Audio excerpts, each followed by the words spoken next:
we are going to enjoy tonight, after those four presentations, another nice, excellent presentation by Professor Amr Abdelmonem, Nutrition Therapy Post-COVID-19. Dr. Amr, the floor is yours. Thank you. Dr. Saad. Thank you. Nutritional therapy post-COVID-19. Let's go for this dialogue between the physician and his patient who got infected with COVID-19. Physician, great, you are free of COVID. You are free of COVID-19, alhamdulillah. The patient, thanks for your care, support, and sacrifice. The physician, you will be discharged from the hospital today. The patient, but I'm not feeling well, as if I'm hit by a truck. The physician, unfortunately, this is called post-COVID syndrome, or chronic fatigue syndrome, or myalgic encephalomyelitis. The patient, so this is not the end of the story. It seems that it will take some time to redeem my power again. The physician, I will help you with some recommendations to accelerate the recovery. The patient, so what can I eat to improve the quality of life that seems to be worsened for some time? So it seems we have the post-COVID syndrome, that this study was published or conducted in Italy, persistent symptoms in patients after COVID-19. The study found that patients who had recovered from COVID-19, 87.4% reported persistence of at least one symptom, particularly fatigue and dyspnea. Others skeptically said that chronic fatigue syndrome may hold the keys to understanding post-COVID syndrome.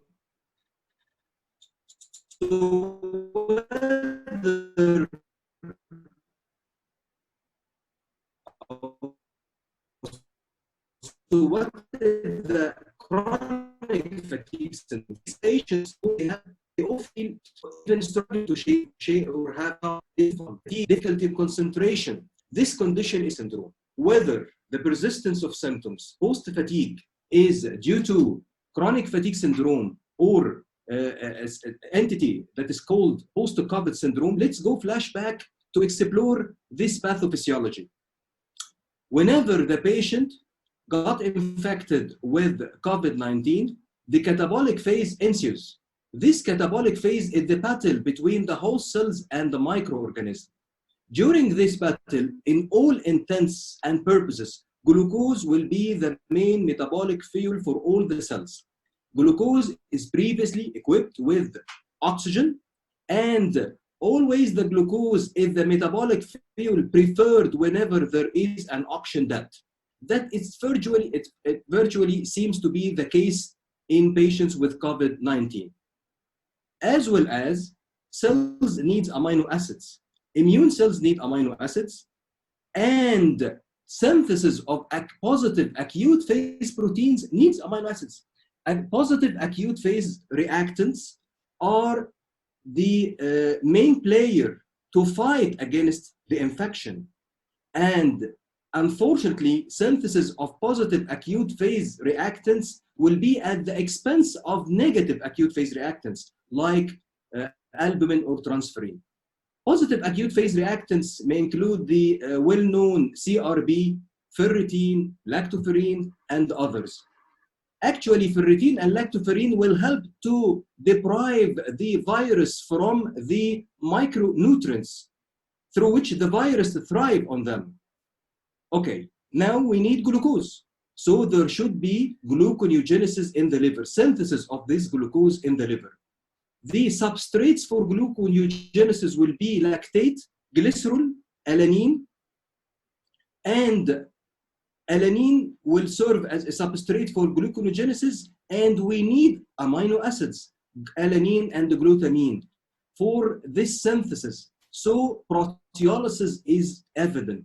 There should be proteolysis by proteases to supply the gluconeogenesis and positive acute phase reactants. By the way, some of the positive acute phase reactants will suppress later on the proteolysis, so our body can manage itself during the catabolic phase. This proteolysis will occur in the visceral proteins in the first place. And secondly, the type 2 fibers. The type 2 fibers are the fast fiber, the glycolytic fibers.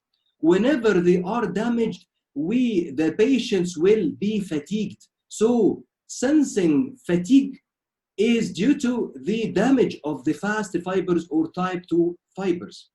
Actually, some patients may lose up to 1.5 kilogram lean body mass daily, which represents 320 grams per day urine urea nitrogen. So there will be fatigue.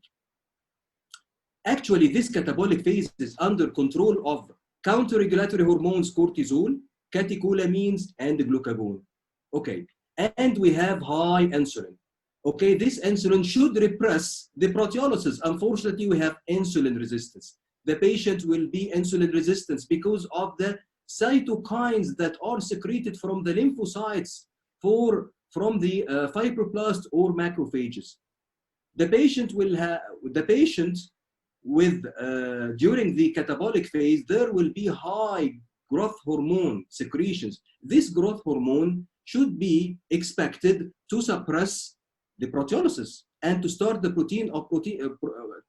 process of protein synthesis. Unfortunately, there will be resistance to high growth hormone through low insulin like growth factor 1 from the cytokines. The insulin growth factor 1 is the microprocessor of the growth hormone. And oxygen stress as well is evident during this phase. We should ask a question: why should obese patients, when got infected with COVID-19, they show the severity of this virus? This is one of the explanations that macrophages are resident in the visceral adipose tissue. Whenever they are exposed for endotoxins, they are activated in a classic way. They depend on glucose as a metabolic fuel. And therefore, they secrete inflammatory cytokines that can start the process of cytokine storm. Okay, now the patient has normal temperature, lower ferritin, yet not normal, lower CRP, oxygen saturation above 90%, 92% on room air, hemodynamically stable, and better appetite and no nausea vomiting. This is the case of anabolic phase or convalescence. The transition occurs from catabolic phase to anabolic phase approximately in 3 to 8 days or up to 3 weeks or even more according to the degree of tissue injury and the proper nutrition therapy during catabolic phase, and Dr. Sahar Badawi elegantly has talked about. Okay, now we have to supply our patients with proper nutrition to accelerate the recovery and reduce the symptoms of fatigue post-COVID. Do we have guidelines for post-COVID nutritional therapy to cure symptoms post-COVID? Actually, no. There is lack of evidence. We just have recommendations and ongoing research without recent published results yet, and expert opinion and results from similar situations. So let's put our action plan. The target when we are feeding the post-COVID patients should be reduce the protein turnover. This protein degradation should be reduced and boost the insulin level to drag the glucose into the cells and accelerate the protein synthesis. Should maintain the high growth hormone level and reduce the resistance of growth hormone by increasing insulin like growth factor 1. Should maintain the euglycemia to avoid reinfection and production of oxidants, and to switch the main metabolic fuel to be fatty acids through proper hydration. Actually, during convalescence, our target is to put the fatty acid in the first place. Fatty acids, whenever there is a plenty of oxygen, the fatty acid will be the main metabolic fuel. On the contrary, when we have an oxygen debt, the glycolysis is accelerated and the use of fatty acid will be suppressed. So how to implement this plan? The question is, how many calories should we provide our recovering patients? In nutrition, we have an important statement that one size does not fit all. We can provide the post-COVID patient with 25 kilocalorie per kg per day for up to 50 kilocalorie per kg per day according to the response of your patients. That body experiences a massive increase in metabolic needs with total energy expenditure increasing as much as 1.7-fold above resting energy expenditure. Just watch your patients, and according to the response and the improvement of his performance, you can tailor the caloric intake according to this situation. And always assess your patients and change the caloric need or the caloric supply according to the situation every day. So the nutritional regime should contain high energy dense food. High energy dense food means the caloric content of the food that is trapped in this food. To ensure the caloric intake, we know that during the post-COVID period, our patients did not regain their normal appetite. So it's not wise to provide patients with low energy dense food because it will not satisfy their needs of caloric intake. The nutritional regime should contain high glycemic index and high glycemic load carbohydrate to boost the insulin and insulin-like growth factor 1. However, we should avoid high carbohydrate intake. Otherwise, insulin resistance will ensue, as well as the low growth hormone. Whenever we supply your patient with high carbohydrate, there will be a repressed production of growth hormone. We should provide natural antioxidants and phytochemicals. We should supply the proper protein requirements, mainly the animal protein that contain the essential amino acids. And you can raise up the protein intake to 1.5 to 2 grams per kg. Potentiate the anti-inflammatory status through supply of anti-inflammatory nutrition like omega-3, arginine, glutamine, and always fight the taste changes that might happen post-COVID with extreme temperature food. Give your patients hot food or cold food, not food at room temperature. Add sugar, add salts, add dressings, use mints and gums before eating, and always advise your patients with regular toothbrush. Okay, how to design the meal? What is the meal design? Okay, let's have this plate, which is recommended by the Healthy Eating Plate of Harvard. You can divide the plate into two halves, the first half with carbohydrate and proteins, and the second with vegetables and fruits. Always provide your patients with proper hydration with water. This water should be 1.5 ml per kg per hour. And don't forget the oil to supply or to provide your patients with vitamin E and immune nutrients. Okay, for how to give this plate should be given regularly for 5 to 6 small meals per day. Each meal should contain carbohydrate, proteins, vegetable, and fruits. Let's start with the carbohydrate portion. The carbohydrate portion should be of low fiber because your patient may have an irritable bowel or some sort of indigestion or improper digestion. And whenever you have obese post-COVID, don't give him carbohydrate of high glycemic index or high glycemic load. Give him low glycemic index and low glycemic load. By the way, glycemic index means that how fast the blood glucose rises in the blood, and glycemic load, how many carbohydrate ultimately will be turned into glucose, whether faster or in a slower way. So for obese patients, give him wholemeal bread, give him sweet potatoes and white macaroni. Other patients can receive white bread, white rice, potatoes, and honey. Concerning the vegetables should provide vitamin C, vitamin E, beta-carotene, flavonoids, and nitrates. This should be through green vegetables and red tomatoes that supply beta-carotene and vitamin C. Now let's go for the protein portion of the meal. Actually, we should provide the patients with immune nutrients like the omega-3. Omega-3 provide the patients in the convalescence with resolvents, that eicosanoid that help to resolve the inflammation that was evident during the catabolic phase. And tuna, herring, and salmon can satisfy the needs. Okay, don't forget that during the infection phase, we should abandon the red meat or veal meat.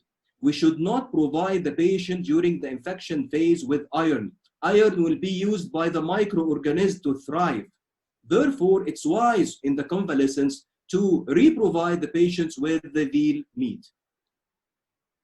We should remember always that legumes is a source of plant protein. However, it's not that much to provide your patient with. It contains not more than 5.6 grams after cooking. And legumes as well contain a good portion of carbohydrate. So always consider legumes as part of carbohydrate as well. Concerning almonds and peanut butter, they are high energy dense foods. They contain a good portion of protein and the fat as well, mainly unsaturated fats. And again, a good portion of carbohydrates. So always consider them a part of the carbohydrate and protein as well. Actually, to simplify, you should provide your patients with 25 grams of protein with every 5 meals. You can use the mullet, veal, cheese, chicken, milk, and eggs through the whole 5 meals. Now, concerning the fruits, whenever you have obese patients, provide him with low glycemic index and glycemic load. Don't leave the obese patient with hypertrophied adipocytes that are the source of inflammatory mediators. And they will be rich in beta-carotene, vitamin C, E, and flavonoid. These are the apricot, kiwi, orange, mango, cantaloupe, and guava. Well, guava is the very good source of vitamin C, by the way. For non-obese, you can provide them with dates and grapes. Vitamin D is very important. Your patient needs 10 minutes sun exposure twice a week from 12 to 2 p.m. to provide 200,000 of international unit vitamin D. And unfortunately, the target is not achieved after what I have said. So if you did not feed your patients with proper caloric intake and nutrient intake more than 50% of the requirements, you should go for oral nutritional supplements.